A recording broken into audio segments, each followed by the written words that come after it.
I lost 30 pounds and I was able to keep it off. I went from 189 pounds to 159 pounds in about a year, and I've been able to keep it off for over 5 years. Now I'm 41 years old, I have a young child, and I work more than full time. So how was I able to do this, and what are the secrets that I've learned that will help you on your journey? I've learned three things that I think are really uncommon and unusual knowledge that I think will really help you to be able to lose weight, to be able to keep it off. And I want to share with you why dieting doesn't work, why most people fail at this, and how you can take steps to actually lose the weight and really take care of your health. Something, as you can tell, I'm very passionate about it.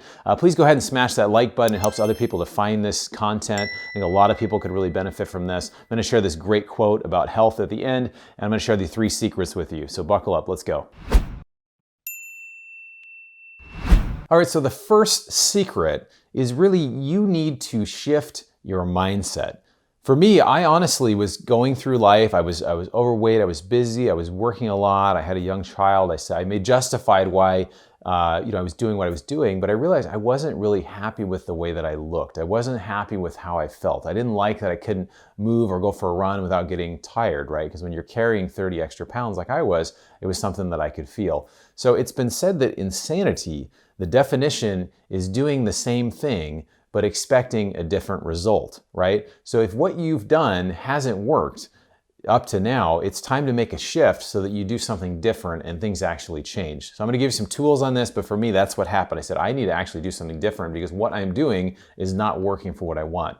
So it's really important that as you shift your mindset, you make a very clear goal. What is it you want to see? Do you want to lose 30 pounds? Do you want to lose 10 pounds? Do you want to be competitive at some athletic thing? Is there some other area of life you're making a goal in? You've got to get really clear on what your goal is, because once you're clear on it, it'll help you to know what you're moving towards. Now, one thing that helped me a lot with this when it came to weight was actually getting a scale. Now, I know that sounds really simple, like, okay, people have scales, whatever, but getting a scale, I think we had one somewhere tucked away, but I basically got a new scale and I basically weighed myself every single morning. And you can say, Bronson, that sounds a little bit excessive. So no, it wasn't excessive. It's just something that's become a habit. And I still do it now. I weigh myself almost every morning. But in this process, I would just get in the habit of weighing myself every morning. And whether weight was going up or the weight was going down, it just gave me more information. And then I had a direct way to see, how that banana cream pie from the night before affected me when I got on the scale the next morning, right? It's just a way that we can measure. If we're not measuring, we're not looking at things, there's no way we can tell how we're progressing or how we're regressing. And so that's really important. So, I would say when it comes to health in general, and I would say when it comes to maintaining a healthy weight, 70 to 80% of it is diet, is how we eat. I'm going to say that again, 70 to 80% of being at a healthy weight or being physically healthy is how, what, and when you eat. For some of you, that's a revelation, right? That's actually the case. Once I realized this, and I don't know how I realized it, but I realized a lot of it had to do with just how I was eating. Now we know that. We know we should eat better. We know we should not eat banana cream pie or other things all the time, or burgers or fast food or whatever. But how do we actually do that? Well, it comes down to habits, right? We make one good choice, we make another good choice, we keep adding things in, we keep trying to find ways to do it. So I'm going to give you some tricks, some secrets that have helped me on both diet and exercise, because both are important, but I feel like they kind of one leads into the other. And to me, it was really integral to understand that.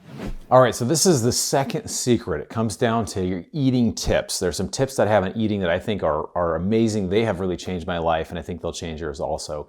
So the first secret really is that it takes your body 15 to 20 minutes after you stop eating until your body realizes it's full. Now, I didn't know that. I would literally get 2 big homemade tacos. I love tacos. I don't know if you love tacos. I love tacos.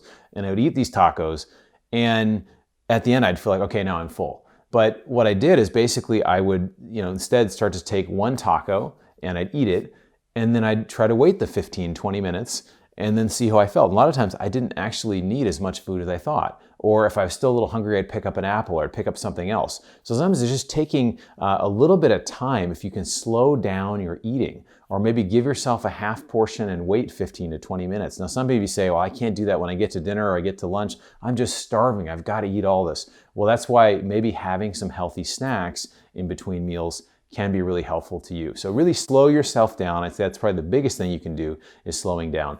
And also having smaller portions, smaller meals, and also allowing yourself to have healthy snacks. That's really important. So that was really helpful for me. What healthy snacks look like, I'll grab some carrots, I'll grab an apple. I like these snap peas. There's different things that are healthy that you can get that are really helpful. So even peanuts, I do a lot of peanuts or other sorts of cashews and stuff like that are very healthy as good snacks. So it's also really important in our culture, and I don't know if you live in a big metro, but there's fast food is everywhere. Fast food is everywhere. I used to go to McDonald's and Taco Bell and Burger King, and I love these places. They're so good. But I realized the food is actually really poor quality, right? The cheaper the food is, often the lower quality it really is. And why is that? It's because they're trying to get the cheapest product they possibly can to be able to they have to be able to make money. And so usually the meat quality is not as good. The burger quality, you can take a McDonald's bun and you can set it on the shelf, and a year later it will be there and likely will not have any mold on it, which is kind of crazy, right? There's so many preservatives and other things in this. So, when you look at kind of what you're doing and how you're eating, convenience is a big factor. So if you can go ahead and say, what does my day look like? What does my week look like? Can I make a big meal now and take some stuff with me? If you can plan that out, you have much, much more control over what you're eating and how you're eating. The second thing is when you eat fast food, you're going to eat a bunch of food, but you're going to have to eat a lot more to get some nutrients out of it. It's your body is craving nutrients. So that's why when you eat things like carrots or veggies or salad, you're giving your body those nutrients that it really needs. If you go eat a bunch of burgers or a bunch of tacos at a fast food place, you're not going to have the same nutritional value. You're going to have to eat more, and your body's going to say, hey, I need more nutrients, I need more of this stuff, and it's still not going to get really what it wants compared to having veggies or other sorts of natural things. So if you can focus on that, really getting the veggies, getting the healthy stuff first is really gonna help you.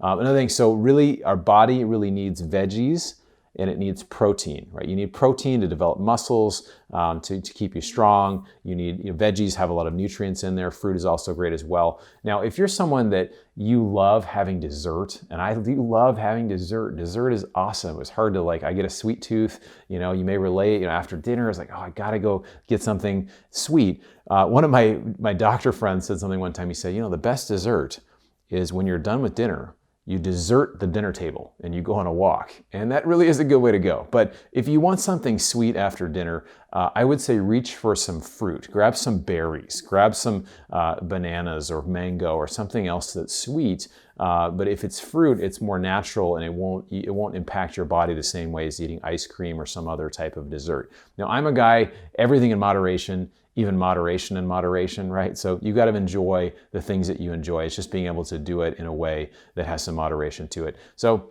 these are my food tips, my food secrets that help me to lose 30 pounds, but it also ties in with how I exercise and different things and really looking at food as fuel. So we talked a lot about food here. Now we're going to talk about exercise. So I think you're going to like it. All right, so this is my third secret. And as you can tell, I'm outside. I love being outside because I feel like it really just gives me energy, it gives me life. I love doing things like hiking and being active and getting on the golf course, whatever, just trying to be outside. It's really good. So I wanted to just do this last part outside. But we're going to talk about fitness secrets and exercise secrets. So buckle up. So one thing that I like to do while I'm outside is I like to go on runs. I'm going to go on a run here a little bit later. And it's just something about being outside that really helps me to kind of, again, gather the energy of being outside and just kind of being in nature and doing something fun that also kind of feeds my soul as well. What I used to do in the past, when I was 30 pounds heavier, I'd work out a couple days a week, but I was going to the gym and I was just, doing some, machine weight presses and other things. And I was working hard. I was doing the elliptical machine. I was doing different types of things, but I wasn't really seeing any progress because I didn't really have any sense of guidance or plan or how was I actually going to work out in a good way. So what I've realized for me is doing classes are really helpful. So if you're a part of a gym, I was a part of a gym that offered classes, everything from yoga to, kickboxing to body pump, where you're doing different weight things. And I learned a lot by doing these classes, and also being around other people and having an instructor there kind of barking at me, telling me to work harder. It allowed me to actually work harder. So I did that. I also realized when I would do body weight exercises, things like running or yoga or things that, even doing pull-ups or things that involved my own body weight being carried around, there was this subconscious thing that happened that I realized if I were to actually be lighter, it would actually help these activities to be better. And I have to be honest with you, there was actually a kind of a come to Jesus moment that I had at my doctor's office. I actually had knee surgery about 10 years ago where I was playing basketball and I tore a ligament in my knee and I had surgery, and it took a long time to come back, and really that's another story for another day, but I was able to rehab it and be able to do therapy and stretch it out and get it kind of back to where I was able to run again. But my doctor said something to me, said, well, now that you've had knee surgery, you're a candidate for knee replacement. I'm like, oh my gosh, I'm so young and I feel healthy. Why would I need something like a knee replacement? But he said, the biggest thing that I could do was to maintain a healthy weight. So that was a real inspiration for me that I needed to get active. I needed to just do whatever I could to maintain a healthy weight. So for you, I don't know if maybe you have high blood pressure, maybe there's things that you're like, I feel like I'm too old. I don't know if I can lose the weight.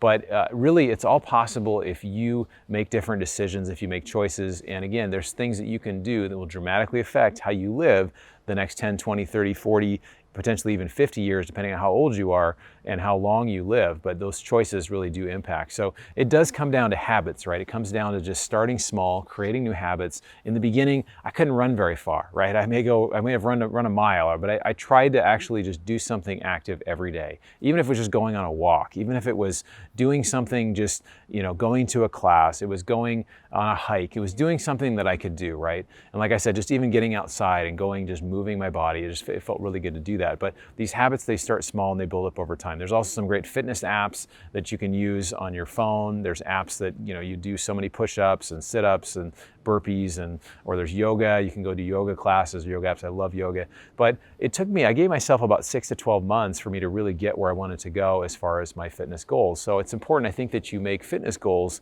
that are not related to you losing weight. Because if it's only losing weight, it's not going to be as much fun. You're not going to really kind of change your lifestyle. It's only going to simply be so you can actually just drop on the scale, right? But if you're saying, I want to live a healthier, more active lifestyle, and that's what I've decided to do, is that I want to live a healthier, more active lifestyle. And so some goals that I made, you can see some of the pictures here that I did some Spartan races over the years, but I did my first competitive Spartan race, meaning I actually tried to compete. I trained for a couple months and I was trying to get top 5 for my age group from age 40 to 44-year-old males, and I actually got 9th. So I didn't get 5th, I got 9th. So I was disappointed by that, but if I'd finished just a few minutes faster, I would have ended up 4th or 5th. So to me, it was great motivation, it was great training, it was my first time doing it. I felt really encouraged by it. So for you, maybe whatever your goals are, whatever some fitness goals for you could be, it could be like, hey, I want to go and I want to, do 15 classes at the gym. I want to run 10 miles this week. Maybe you're like, hey, I want to run a mile this week. Whatever it is, just start making goals for yourself and write them down, and then give yourself a reward. And maybe it's not going to be some big, huge reward like, I don't recommend you get a 5 scoop ice cream sundae, but something you can do for yourself that will be rewarding, that you will enjoy. So there's a quote that I love, and it's by Ralph Waldo Emerson, and it says, "The first wealth is health."